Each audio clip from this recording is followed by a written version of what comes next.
Last week, I was grabbing coffee with an old college friend who's a bit of a history buff.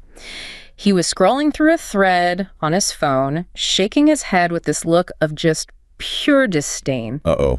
I think I know where this is going. Exactly. The Catholic Church, he said, and he actually slammed his phone on the table, is basically the ultimate villain of human history. And then he just starts listing off the greatest hits.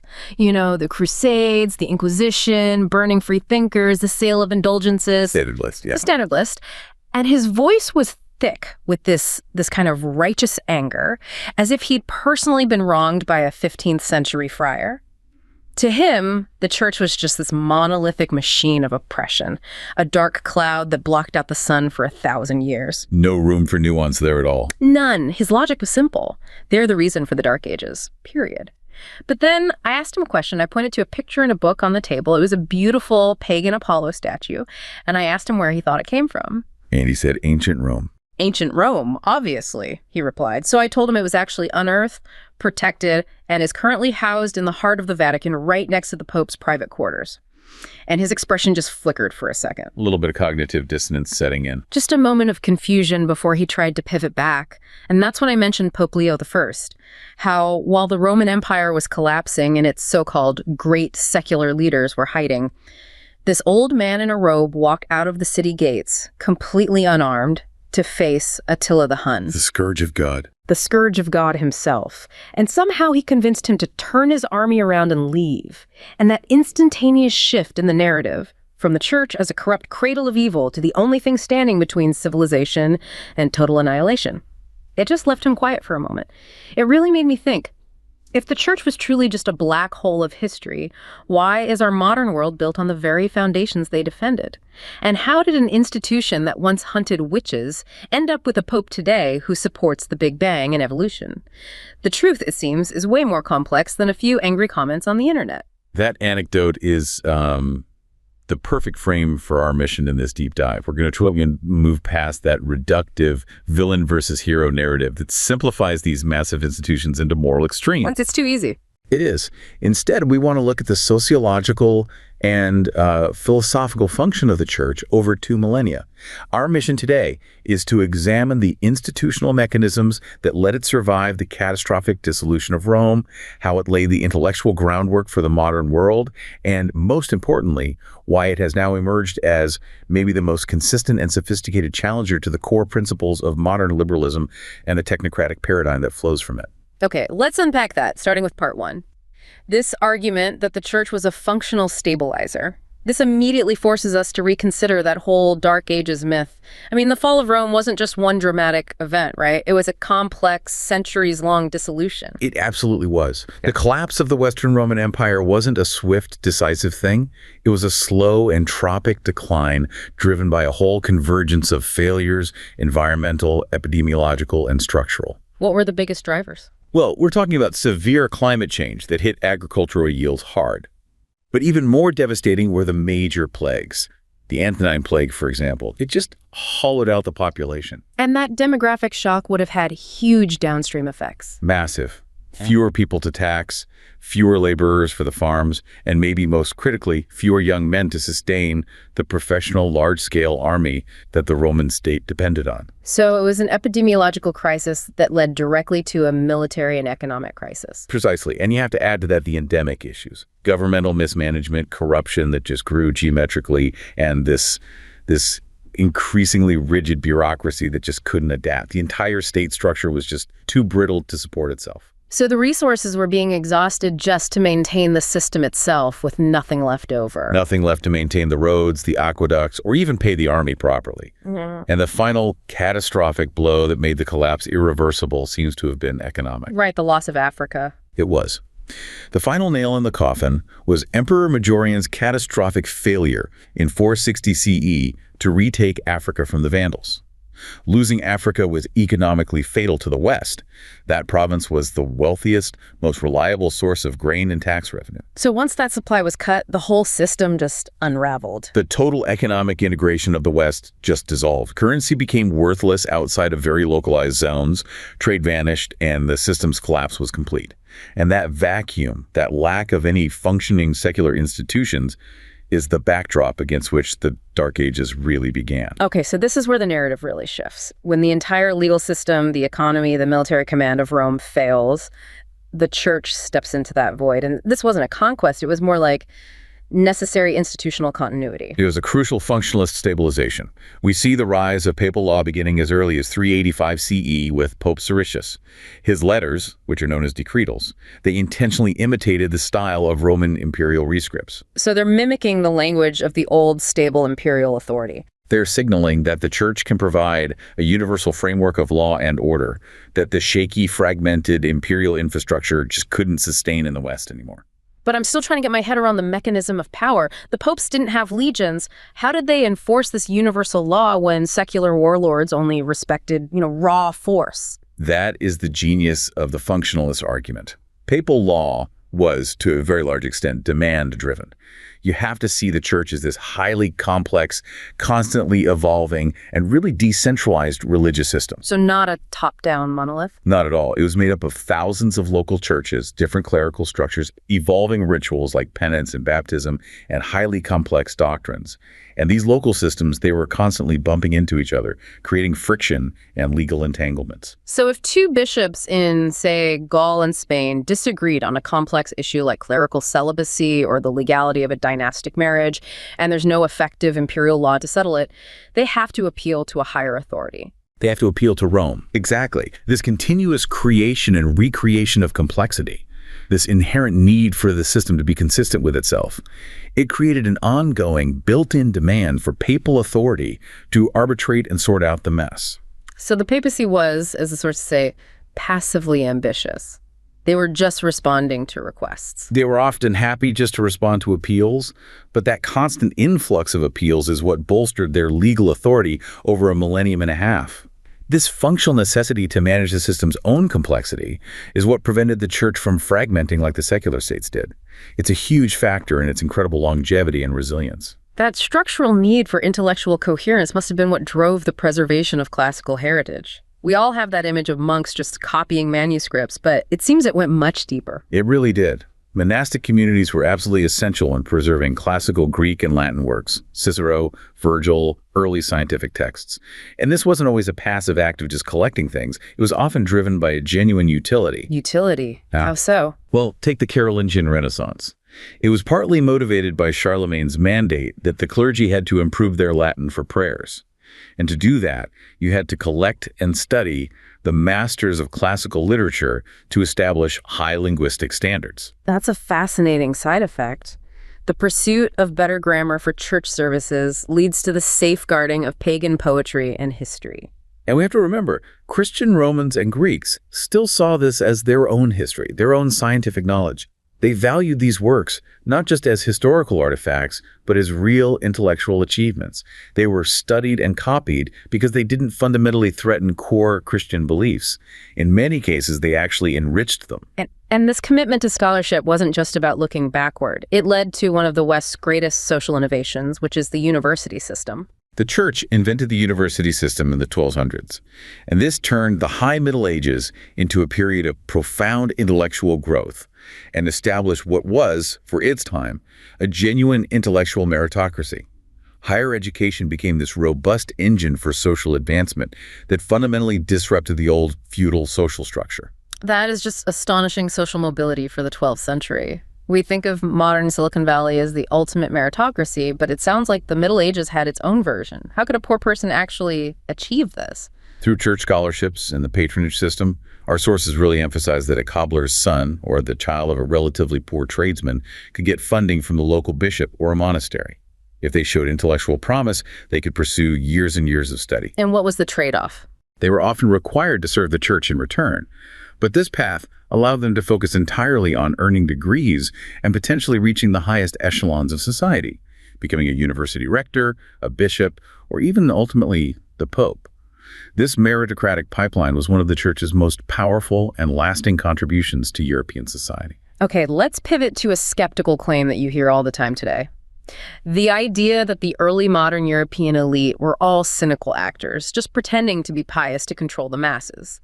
The sources, though, they argue that faith was profoundly sincere, even among the most corrupt figures. The evidence for sincerity is overwhelming.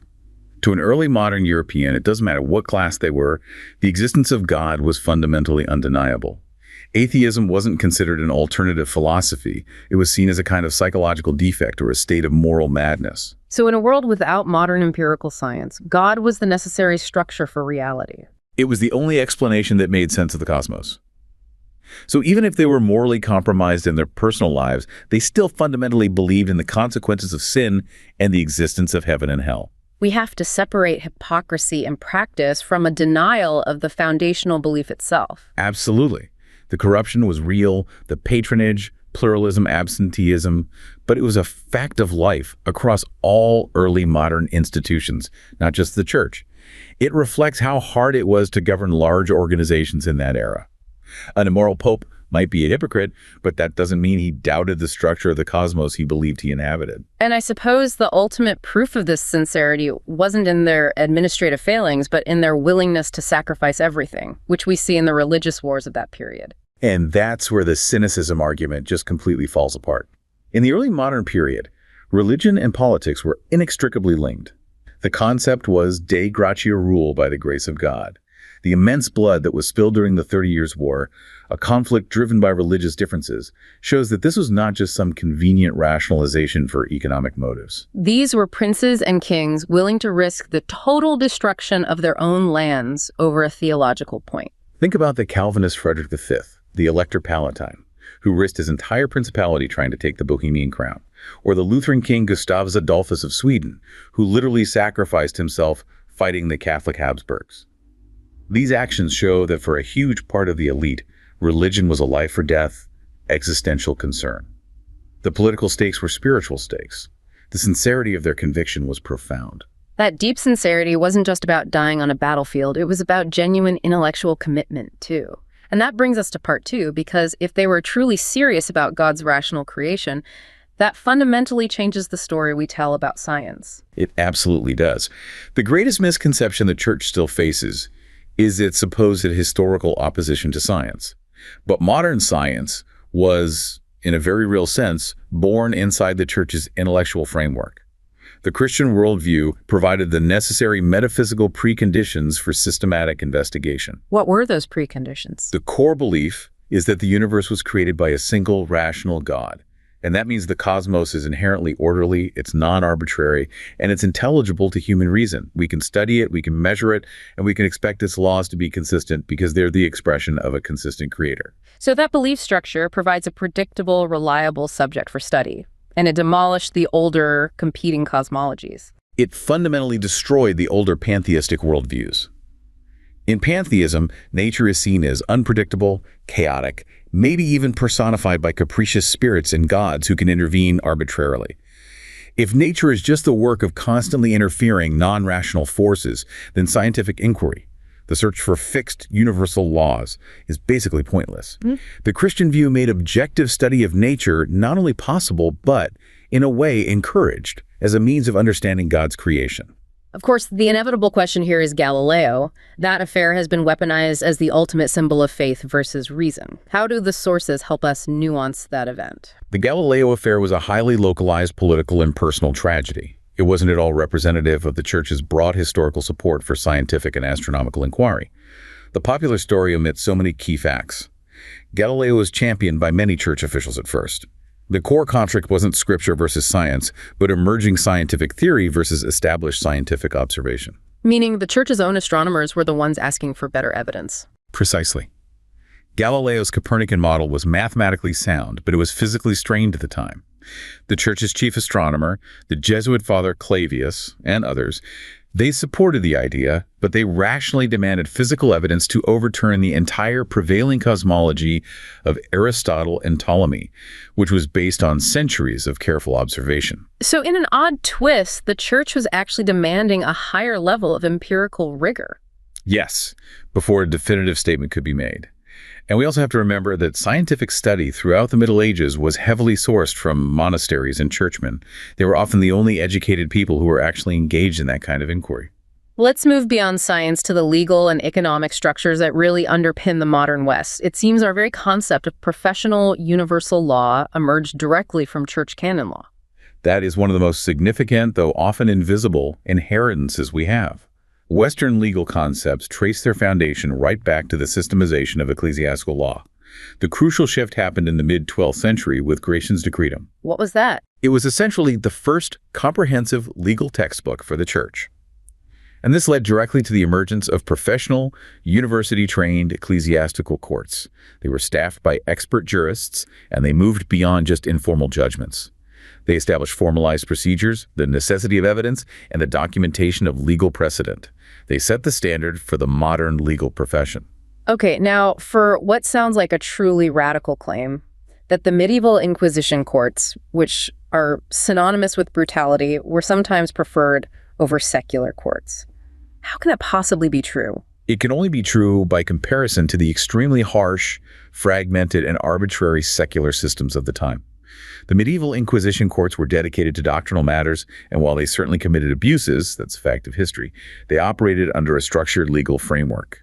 The accused was often guaranteed fair representation by a learned attorney. And the punishments? The punishments generally fit the crime better than those handed out by secular governments, which often relied on arbitrary local tyranny and used immediate, brutal torture and dismemberment for relatively minor offenses.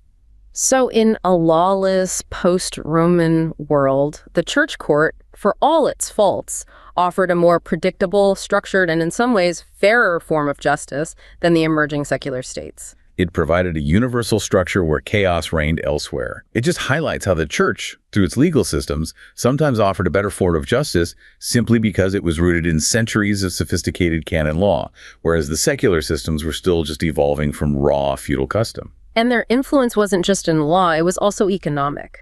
We tend to assume Adam Smith invented economic theory out of whole cloth, but centuries before him, Catholic thinkers were already exploring these concepts. The Spanish scholastics, particularly the School of Salamanca in the 16th century, anticipated so many free market principles. And they weren't just philosophizing in a vacuum. They were dealing with the complex reality of global trade and the massive influx of silver from the New World, which was causing dramatic inflation. They were pioneering modern economic theory hundreds of years before Smith. What specific concepts were they developing? Well, they discussed the nature of money and inflation, noting that the value of money is dependent on its quantity. They analyzed the concept of the just price, arguing against the idea that a price should be fixed by some moral decree. Instead, they concluded that the just price was the price determined by the common estimation of the people, the market price, as long as the market wasn't being manipulated by a monopoly or fraud. So they were essentially describing supply and demand. They were. What's more, they tied economic theory deeply to human dignity. They affirmed that familial property rights were based on natural law. This meant that while property was subject to the good of the Commonwealth also had to respect the rights of the family. That shows an incredibly early and sophisticated integration of economic theory with a profound social and moral ethic. Exactly. Economics was never intended to be a purely amoral, materialist calculation. It began rooted in natural law and a deep concern for the common good. And finally, in this section, let's touch on the humanizing effect, the origins of ideas we now take for granted as universal, like human rights. Beyond institutionalizing charity and establishing the modern hospital system, the church provided the philosophical scaffolding for inalienable human rights. Catholic scholastic priests were arguing for inherent human dignity 2 centuries before John Locke ever put pen to paper. These ideas didn't just pop into history from nowhere. Not at all. They were derived from the theological framework of the universal human soul and natural law. And most importantly, this framework was immediately used as a tool for criticizing injustice. Well, this established philosophical framework was so robust that priests like Francisco de Vitoria and Bartolomé de las Casas used it to criticize the Spanish crown's treatment of indigenous populations in the New World. They argued, based on this concept of inalienable human dignity, that the native peoples had rights that even the King of Spain could not disregard. It just demonstrates the profound and lasting liberty-preserving potential of these Catholic intellectual foundations. It's clear the historical role of the church was one of deep structural complexity, acting as both a generator and preserver of civilization. But now we have to connect this historical framework, this whole idea of systemic collapse, to our modern situation. Part 3 asks, are we seeing a similar slow chipping away of our own system, leaving us with fewer resources to respond to increasingly severe crises? If we look at the fall of Rome, The crisis wasn't a single external shock. It was a gradual depletion of resources and an inability to manage multiple complex problems at the same time. The question for us today is whether modern global society, because of globalization, is now facing crises that could affect every nation simultaneously, overwhelming our collective ability to respond. What's terrifying about a potential modern collapse, according to the sources, is that it wouldn't be regional. It wouldn't be like the West falling while the East survives. Yeah. Because of hyper-globalization and our interdependence, it would be total. Yes, a total systems collapse affecting every corner of the industrialized world because our supply chains and technological dependencies are so deeply intertwined. And two massive stress factors emerge from the analysis: energy and resource strain, and the escalating cost of complexity management. Let's dig into the energy problem first. This idea of an oil age collapse suggests a total systemic risk. Why is our dependence on oil so fragile? Our current industrial civilization is completely built on high-density fossil fuels and their byproducts: plastics, asphalt, the vast majority of our fertilizer, which is what sustains our current population numbers. If the availability of affordable, easily accessible oil dwindles, there is no immediate equivalent portable energy product that can sustain our current level of industrial complexity. But the popular solution you always hear is renewables: solar, wind, hydropower. Why do the sources suggest this might not be enough to maintain our current civilization? It comes down to a concept called EROI, energy return on energy invested. This measures the ratio of usable energy you get out of a process compared to the energy you had to put in to make it happen. Mining the materials, manufacturing the panels, transporting them, maintaining them. And historically, fossil fuels had a very high EROI. Incredibly high, often 12 to 1 or even higher. That enormous surplus of energy is what funds all the complexity: the arts, the research, the bureaucracy, the global supply chains. That surplus is the lifeblood of an advanced civilization. So what's the EROI for renewables? The sources cite expert modeling that suggests current renewables like solar and wind often yield a much lower EROI, somewhere in the range of 3 to 1 to 5 to 1. Now, if you get 3 units of energy out for every 1 unit you put in, you are spending a third of your total energy output just running the system. That massive drop in surplus energy can induce an endogenous collapse because it can no longer sustain the current levels of complex industrial life. So complexity itself becomes prohibitively costly when your energy efficiency declines. And that brings us to Joseph Tainter's concept. Tainter's thesis is crucial here. He argued that societies eventually reach a point where too much energy is required simply to maintain the status quo. Complexity, whether it's in law, bureaucracy, or technology, is always costly. We devise solutions to old problems, but those solutions often create new, more resource-intensive problems. We start to see diminishing returns on our investments in just keeping society running. We're constantly solving problems, but the solutions often generate more complexity, which just accelerates the decline when resources become scarce. That's the dynamic. We see diminishing returns in energy extraction, having to drill deeper and use more complex technology for less yield. We see it in governance, having passed thousands of pages of new regulations to fix the unintended consequences of the old ones. If your energy input declines, this brittle, complex structure starts to break down very, very quickly. That structural stress leads directly into political stress, specifically the struggle over centralization versus decentralization, which seems to define so much of modern political debate. The balance of power is central to managing a crisis, and the critical theory offered in our sources suggests that in a major existential crisis, unlike a minor one where resources tend to shift to the center, the focus actually shifts quickly to the perimeter, to local municipalities, regional cooperation, and resilient local communities. Why does the center fail to manage those deep crises? Because the center is slow, it's bureaucratic, and it's highly vulnerable if core infrastructure fails. The local level can move, adapt, and innovate much faster. The sources suggest that a society with a highly centralized resource distribution and decision-making system, say a highly bureaucratic socialist government or a command economy, will suffer a far more disruptive, chaotic, and violent collapse than a decentralized one. The ability of local entities to adapt quickly provides a crucial buffer against total systemic failure. It's a fascinating parallel. The church, an ostensibly centralized organization, survived the Roman collapse by being decentralized enough at the local level, the monasteries, the bishops, to respond to local crises, yet centralized enough in its law to hold the whole system together. It was an incredibly resilient structure. The institutional design of the church, with decentralized subsystems creating demand for centralized legal coherence, offered that resilience.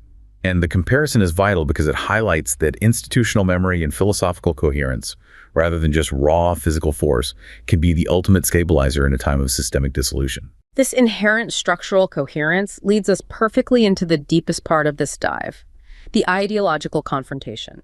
Part 4 explores the Catholic confrontation with liberalism and the technocratic paradigm. And this isn't just a recent skirmish. This is a 2-century intellectual war. It is. It is a continuous, decades-long intellectual project conducted by the papal magisterium, the teaching authority of the Church. And this long-term meditation on the modern world has developed an increasingly confrontational and sophisticated understanding of modernity that really defies simple political categories. So this is rooted in that 19th century reaction against revolutionary liberalism. Exactly. In the early 19th century, liberalism was a militant, secularist, anti-clerical force, especially as Italian nationalists were trying to eliminate the Church's temporal power.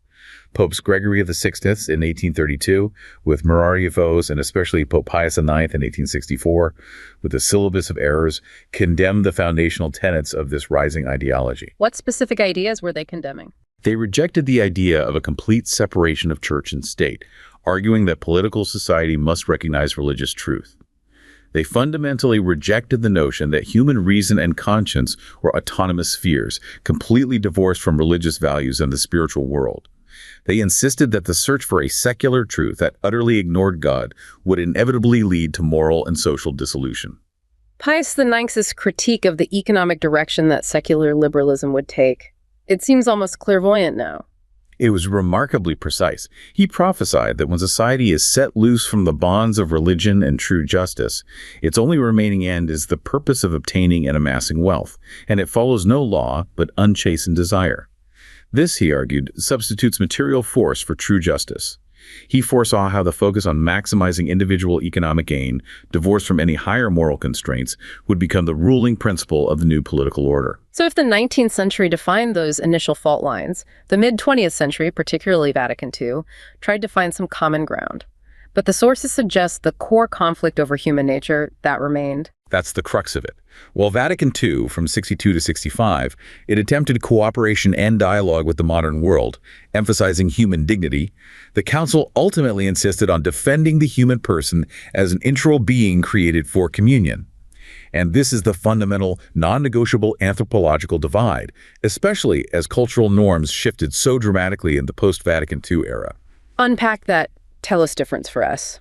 If the Catholic purpose, or telos, is communion, what is the liberal telos? The liberal telos, its ultimate purpose, is defined by the liberation of the sovereign, autonomous individual. It champions the individual's freedom to choose their own identity and purpose, and it sees social or religious obligations as coercive shackles that have to be removed. Versus the Catholic view. Versus the Catholic telos, which is communion with God and neighbor, and that requires embracing shared religious commandments and social obligations. True freedom, in this view, is found in adhering to the truth of one's nature, which is inherently relational, not autonomous. The Church views the idea of a human society that is somehow distinct from human nature as a contradiction in terms. And that confrontation intensified rapidly, focusing specifically on the system that this autonomous individual created, what you're calling the technocratic paradigm. The papal magisterium developed highly specific tools to diagnose this mode of being that modern humanity was being socialized into. Pope John Paul II really initiated this modern phase of the critique. His 1981 encyclical Laborum Exercens explicitly connected the liberal system's economistic premises to this technocratic mode of being, where man is reduced from being a subject to just an instrument of production. Exactly. JPII argued that the modern industrial system often subverts human dignity by treating man as a mere instrument of production. It reverses the divine order where man should be the true subject and purpose of the entire process. He argued this economistic system, which prioritizes capital accumulation over the inherent rights of the worker, treats man as being on the same level as the raw materials or the machinery. Then Benedict VI expanded this, moving the critique from economics to the ethical manipulation of life itself. In 2009, Benedict XVI published Caritas in Veritate, focusing on the moral roots of the economic crisis. He took the critique further, arguing that the social question had become a radically anthropological question concerning how human life itself is manipulated and altered by technology. He targeted practical atheism, living as if God does not exist, which fragments social bonds and makes it impossible to speak about shared goals or obligations that unite human action. And he stressed that technology, while brilliant, must be controlled by human reason and directed toward human ends. Because if technology is divorced from those human ends and from moral direction, it leads to a materialistic and mechanistic understanding of human existence. Benedict stressed that truth, unlike technological progress, is not something we produce or plan. It is received. It is imposed upon us by reality. And the technocratic mindset, by its very definition, rejects this imposed truth in favor of total control and manipulation. Which brings us to Pope Francis. His critique of the technocratic paradigm in Laudato Si's is surprisingly confrontational. It is. Some critics argue that Laudato Si from 2015 is potentially the most anti-modern papal document since the Syllabus of Errors. While the media focused on the climate change aspects, Francis clearly stated it was a social encyclical targeting the philosophical roots of our global crisis. So how does Francis define this paradigm? He locates the crisis in the technocratic paradigm, a system that exalts the subject's control over an external object, which is seen as formless, completely open to manipulation. The core problem, Francis argues, is that technological progress, undisciplined by any moral or transcendent direction, ends up conditioning our lifestyles and shaping our social possibilities along the lines dictated by the interests of powerful technological groups. The great irony of a system that champions liberation is that it ends up eliminating alternatives. That's the danger Francis identifies. The paradigm has become so dominant that it absorbs everything into its ironclad logic, making it countercultural to choose a lifestyle whose goals are even partly independent of technology. By allowing economic advancements merely for profit, without concern for integral human development or the moral impact, the system inherently undermines the human person's dignity and freedom by removing the very possibility of non-technological alternatives. This 2-century-long intellectual history culminates in a direct rejection of modernity's core operating system. And Part 5 explores how this confrontation is now translating into action, specifically the radicalization of Catholic culture and politics, described in our sources as an anti-liberal insurgency. Yes, the contemporary Catholic conservative movement is moving beyond old-school attempts to synthesize faith with mainstream conservative politics. It's transitioning into a profound anti-liberal insurgency.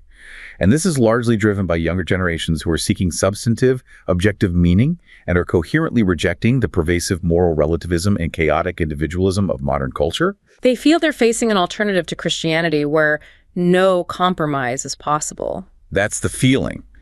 And this group harbors a certain skepticism toward the church establishment itself, a feeling that the current institution has failed to respond effectively. How does that manifest? It's characterized by what some call conciliar agnosticism towards the optimism of Vatican II.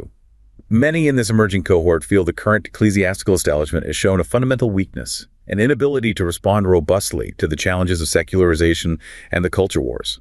They feel the establishment is compromised by its long attempts to make peace with liberal assumptions, and they're calling for a more militant approach to defending the faith and culture. One of the most dynamic intellectual manifestations of this insurgency is something called Catholic integralism. What does it argue about the structure of political rule? Integralism explicitly rejects the liberal separation of politics from any concern with the ultimate purpose of human life. It holds that political rule must be formally and explicitly oriented toward religious truth.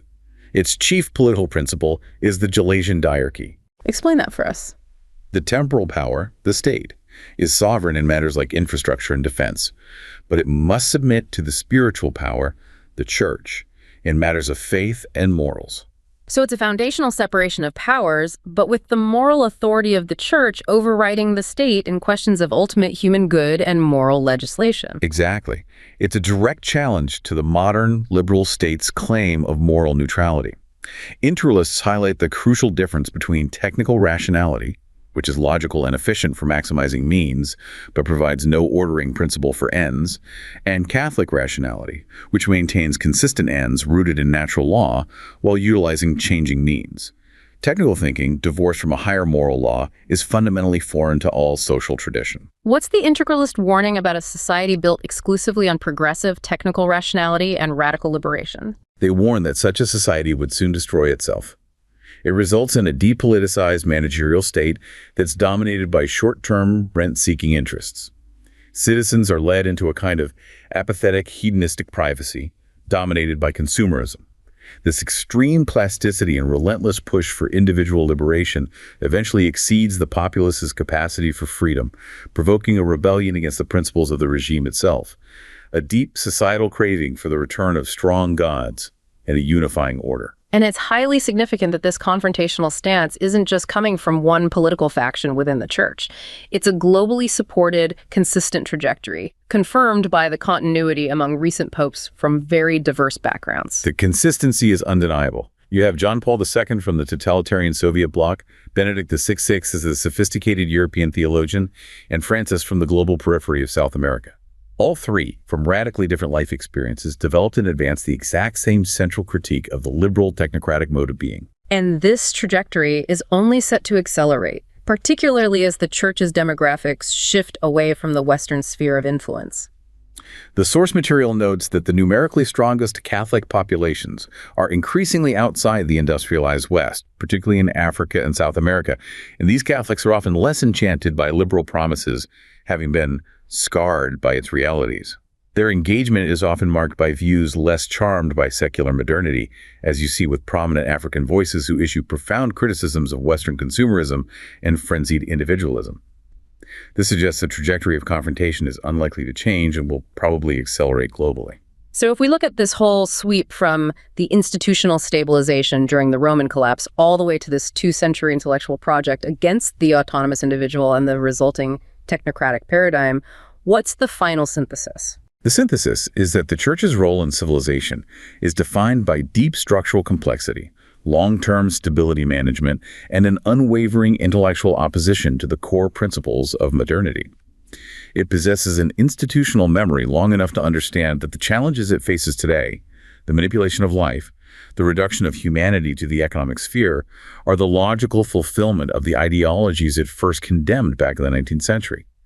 The Church has maintained a coherence of vision that transcends political and technological flux. It seems the transformation of society by the liberal political order and its technological offspring created a vacuum that can't be filled by purely technical or material means. Yes, the secularization rendered its fruits, but the space that was once occupied by a cohesive faith and moral vision was left empty. And that void, as one pope noted, has led to the paganization of life, where Christian life begins to mimic Babylon. The challenge remains the inability to synthesize these two conflicting worlds, Jerusalem and Babylon, which the institutional memory of the Church has long understood cannot be truly reconciled.